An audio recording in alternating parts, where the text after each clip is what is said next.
Queridos, uma boa noite. Boa noite, meu irmão. Boa noite, minha irmã. Graça e paz do nosso Senhor e Salvador Jesus Cristo. Amém, queridos. Amados, mais um tempo diante da palavra do nosso Senhor, mais um tempo de muito oportuno, onde nós vamos fazer uma pequena reflexão na palavra do nosso Deus que se encontra em Mateus. Mateus capítulo 12, versículo de número 9 até o versículo de número 13. Mateus capítulo 9, versículo de 12. Mateus capítulo 12, perdão, queridos. Vigia, pastor. Mateus capítulo 12, versículo 9 até o versículo de número 13. Quero pensar com os irmãos sobre o seu valor, querido. Você tem valor, você é importante, você não está neste mundo por acaso. Você não está aqui para ser simplesmente mais um. Você é um vaso de honra, você é especial para Deus. Você é especial para Deus. Você tem um dono, que é um dono maravilhoso, que é este nosso Deus, que criou todas as coisas, que criou a mim e criou você. Eu quero pensar neste texto que você tem um dono, você é especial, você tem um dono. Se alguém diz que você não é, este alguém não te conhece. Quem diz que você é especial e quem diz que você tem valor, este alguém é o nosso Senhor, aquele que te criou, aquele que te valoriza e aquele que sabe, que te conhece. Conhece o seu coração, Ele esquadrinha o seu coração, os seus pensamentos. Ele te conhece mais do que você mesmo se conhece. É este que está dizendo que você é especial. Você é especial. Tome posse dessa palavra, querido. Você é especial para Deus. Você é dele. Você pertence a este Deus que tudo pode. Você pertence a Ele, você é obra dEle. Eu quero ver isso com você aqui na história deste homem. Jesus e o homem da mão aleijada. Diz assim o texto: Jesus saiu dali e foi para uma sinagoga. Ou seja, Jesus entrou em uma igreja. Estava ali um homem que tinha uma das mãos aleijada. Lucas não fala, mas Mateus diz que era a mão direita. Mateus não fala, mas Lucas registra que a mão direita daquele homem é que era mirrada, aleijada.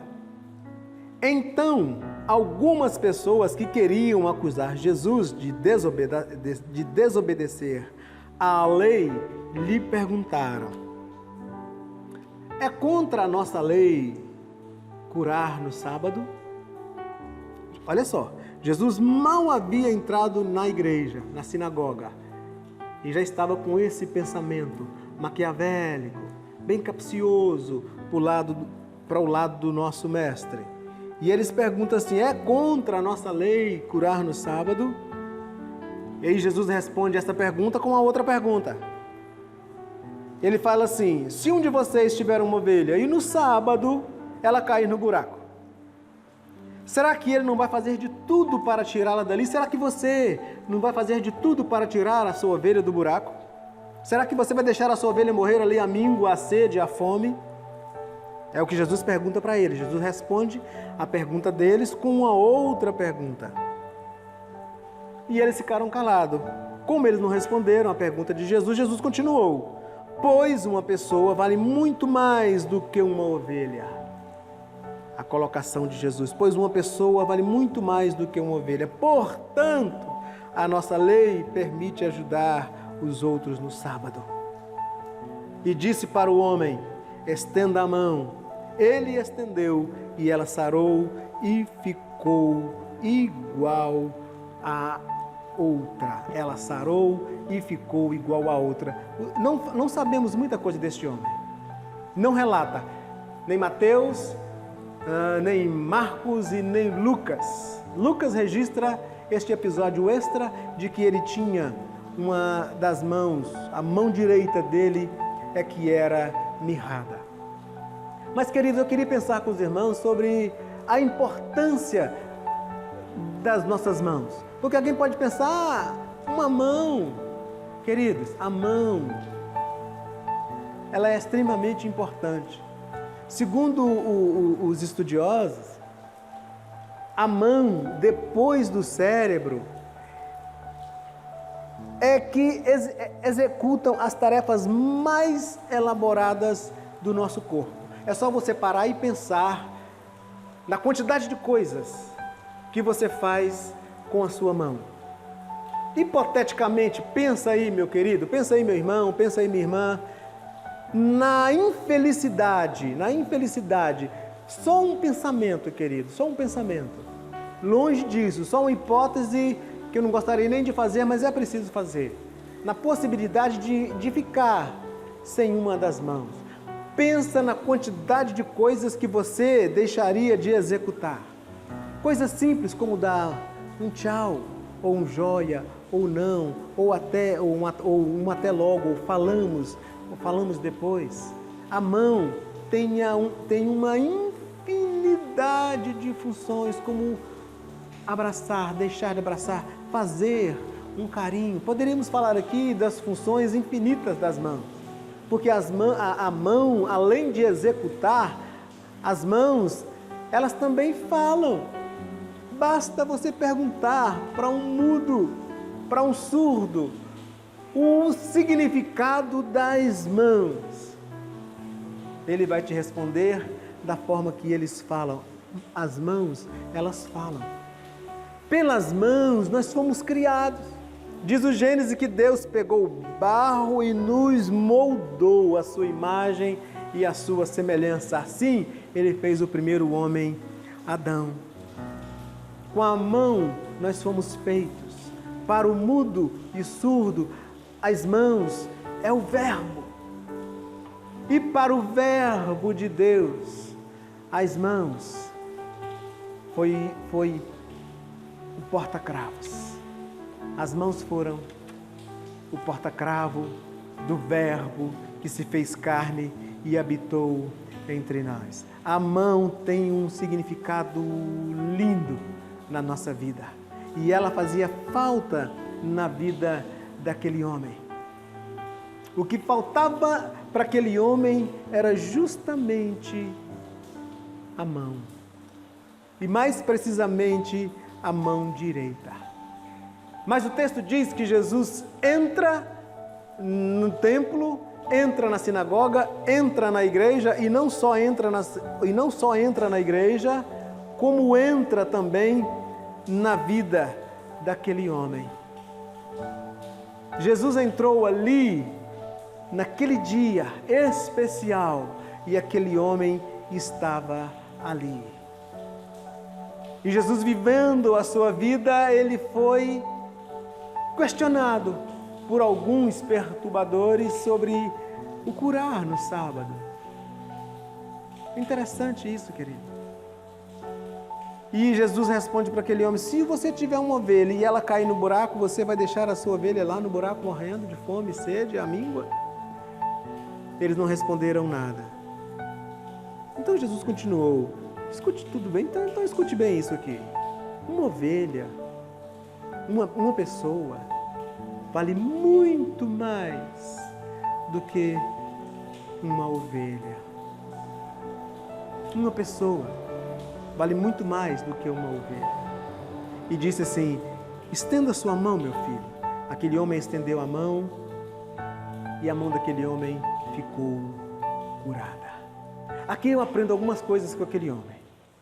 Muitas coisas, mas eu gostaria de deixar algumas aqui para os irmãos entenderem o valor que tem uma pessoa.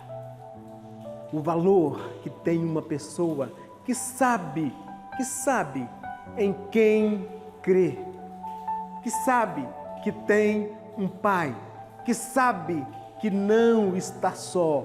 Atente-se a isso, querido. Aquele homem, o que aquele homem tinha de seco na sua vida era simplesmente a mão. Simplesmente a mão que aquele homem tinha de seco na sua vida. Ele era fisicamente limitado. Ele era fisicamente limitado, isto é verdade. Não podia executar todas as funções que ele gostaria. Não poderia executar todas as funções que uma pessoa com as duas mãos executava. Ele era fisicamente limitado numa época em que a grande parte do serviço era braçal. Ou era a carpintaria, ou era na fabricação de tijolos, ou era a pesca. Eram funções quase que todas braçal. E aquele homem era limitado e não conseguia executar estas funções. E pior de tudo, aquele homem era emocionalmente abalado. Aquele homem não tinha o direito de entrar no templo.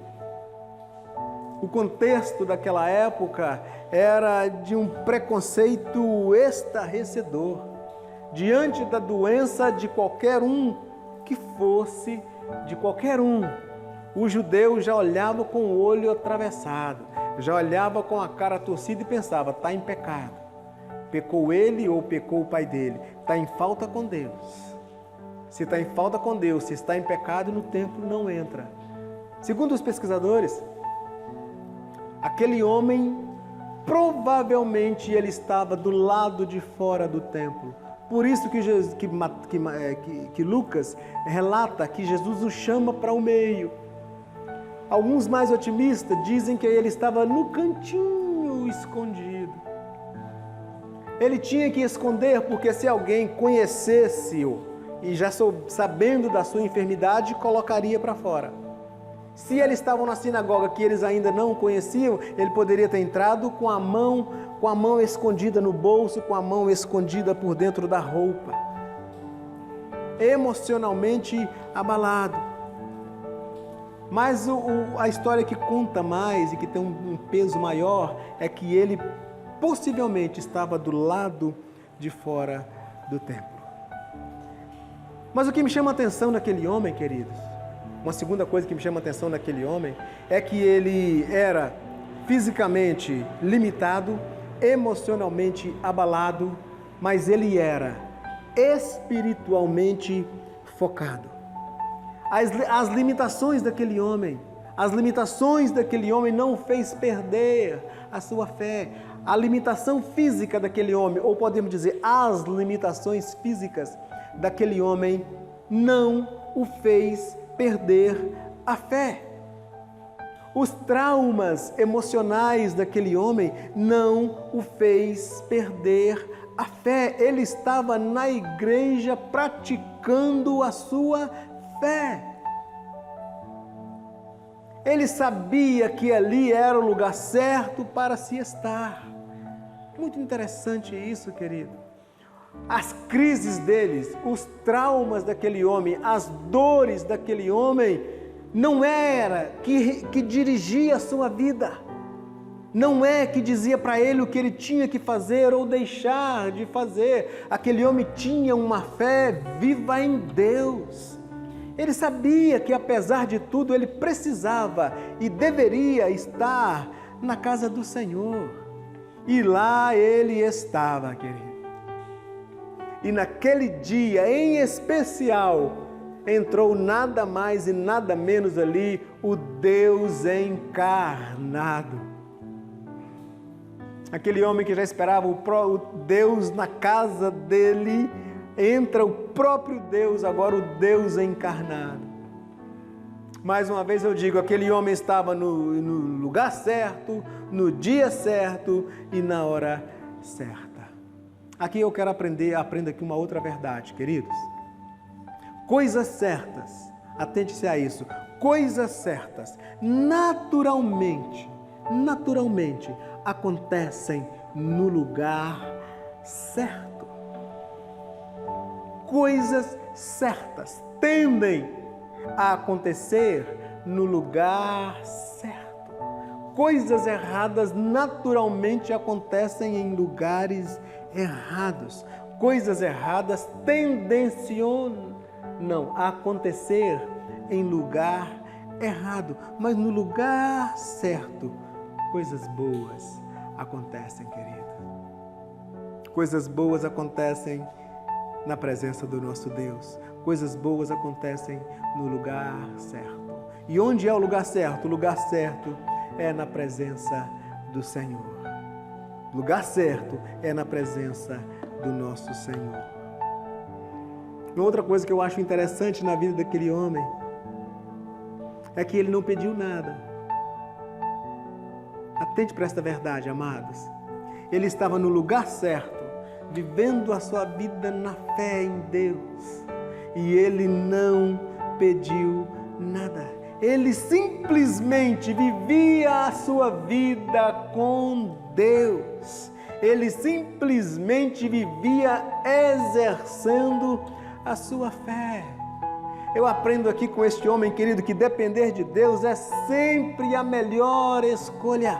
Não depender de um milagre, não depender de circunstâncias, não depender de coisas, mas depender de Deus é sempre a nossa melhor escolha. E viver na dependência de Deus é que é o maior milagre. Aquele homem nos ensina isso com a clareza tão grande aqui, querido. Aquele homem nos ensina coisas fantásticas. E em detrimento à sua fé, em detrimento a estar na casa, ou seja, em detrimento a estar na presença do nosso Deus, em consequência a isso, buscar em primeiro lugar o reino de Deus e a sua justiça, e as outras coisas serão acrescentadas. Aqui então vem a consequência do estar na presença de Deus. Jesus diz: estenda a sua mão. Ele estendeu a mão e Jesus não falou mais nada. A mão daquele homem, ela foi curada. Sabe, querido, que eu aprendo aqui com este homem também, finalizando a nossa palavra. Eu aprendo aqui, querido, que a ovelha, mesmo que ela caia no poço, ela não fica sozinha. Jesus nos ensinou isso. Tendo vocês uma ovelha, quem é que vai deixá-la no poço? Nenhum deles responderam que deixaria. E Jesus vira e disse: pois vocês não deixam lá uma ovelha. Pensa na quantidade que tem, o valor que tem uma pessoa. Eu aprendo aqui, querido, que eu tenho um dono. Ele está dizendo assim: o pastor não deixa a sua ovelha no buraco. Vocês pensam, vocês imaginam que eu vou deixar? Vocês imaginam isso? E ele vira para aquele homem e disse: estenda a sua mão. O pastor está dizendo assim para mim, querido, o pastor está dizendo para você: ei, você tem dono. Você é especial, você tem um valor inestimável. Você não está só, meu irmão, você não está só, minha irmã, você tem um valor de sangue. E o bom pastor, o sumo pastor, não te deixa no buraco. Você tem valor. O que nós precisamos, meus queridos, é colocar a nossa fé em ação. Não abrir mão da nossa fé, por mais que eu esteja seco emocionalmente, por mais que os meus traumas, as minhas dores me afetem, mas eu preciso estar espiritualmente focado em Deus, não nos problemas, mas em Deus. Aquele homem nos ensina esta verdade: foco em Deus, que as coisas irão acontecer naturalmente, porque nós temos valor. Ele sabe de tudo aquilo que nós precisamos antes mesmo de pedir. Ele já sabe, querido. A ovelha que caiu no poço tem um dono, amados. o dono não vai deixá-la no buraco. Ele vai fazer de tudo para retirá-la de lá. Assim é o nosso Deus, querido. Assim é o nosso Jesus. Ele fez de tudo para nos tirar do buraco. E o versículo 21 fala assim: e todos os povos vão pôr nele a sua esperança. Mateus no capítulo 12, versículo 21.